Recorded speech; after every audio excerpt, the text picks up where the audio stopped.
I run Ready Salted Code, so think crisps, but with code. I have a big passion for both of those things. So this is me and what I'm doing now, and I am definitely one of those 13%. I get up every morning and I love what I do. So I get up, I feed my kids too, and then I generally spend all morning soldering, working with lots of LEDs. There's never enough LEDs in the world.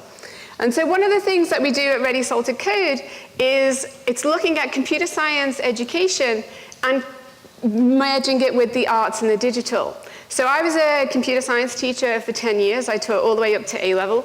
And I noticed one thing. I was the only girl in the room. I taught 150 A-level boys. There was 7 men in my department, and I was the only girl. And I was like, where are the girls? Come on. Anyone can do computer science. It's not scary. You will fail at things, but that's the best way to learn. So one of the things that I noticed that got me on this journey is, so I had a huge passion. So with Ready Salted Code, we produce classical ballets to teach computer science theory. Honestly, it does work. How does classical ballet and code work together? So when you think about what you're doing and writing algorithms, they're just a set of instructions to allow you to complete a certain task. That's exactly the same with choreography. So we match the two together, and I'll show you some stuff later on. So how did I get there?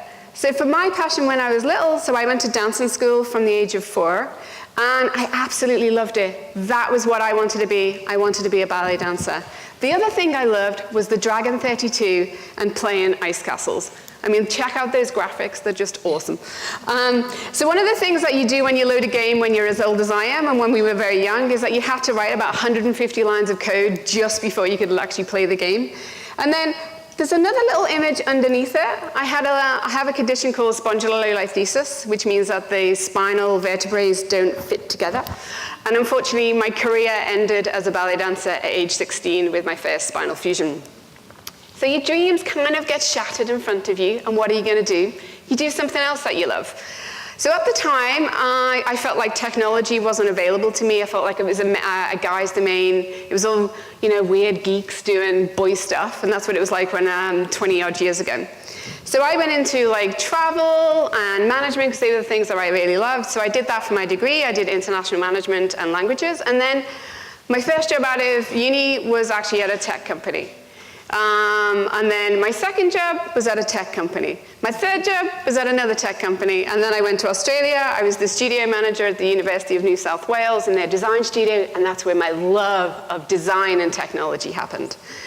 So following what I thought was an end to how I could actually bring the arts into the love of my technology, I then thought, how can I combine the two?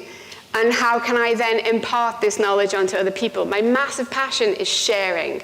And through education, you can do that. One of the best things I loved about doing my lessons was how fun it was. You could have people from all around the world, engineers, gamers, and CEOs, just Skyping in for 10 minutes, inspiring you. And that's all it took.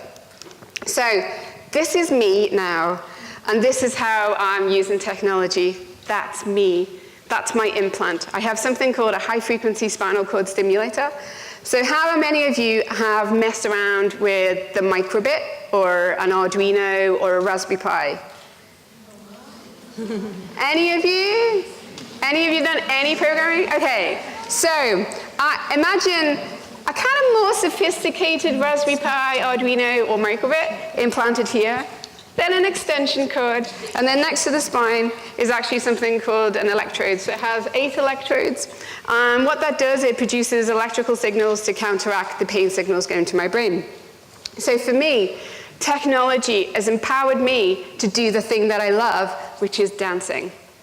So this is me rehearsing in one of our studios for our next project. So the next project is called Pain Bite, and it's looking at chronic pain and biomedical engineering and comparing the brain signals and how they interact in the pain pathway system to how a social network and viruses and viral messages happen. So what we want to think about in terms of how you can use technology is we use lots of big data, We use weather data, connect tracking, and biosensors in order to produce these classical ballets. So as you can see here, we've got lots of different processes in terms of what we're teaching into the computer science theory linked into all of these theater performances. It allows you to engage with the technology, but without being too scared. So one of the fun things is that you get to play with LEDs and lots of different sensors in a way that's really simple. And you can do these in your classroom. We're not using like weird technology, we're just using off-the-shelf parts, and everything has a lesson where you can do it for you. So I've been able to go from what I thought was my dreams being shattered to actually doing it for a living. So I now produce classical ballets to help others see that computer science is more than just gaming and technology. It is about, and it's more than STEM, it's what we call STEAM. It's science, technology, engineering, arts, and maths. So for those of you who are not wanting to be an engineer, who are not wanting to be a coder, there is designers, there's lots of different artistic producers. As you can see when we did earlier, the actual things like projection mapping and all of the data visualization techniques are all done through what would normally be like media studies and graphic design. So one of the things that we really like is to make sure that you can think about like technology in a powerful way. So one of the questions I want you to think about is, how will computers change your future the same way as it made a positive impact on my future? Thank you.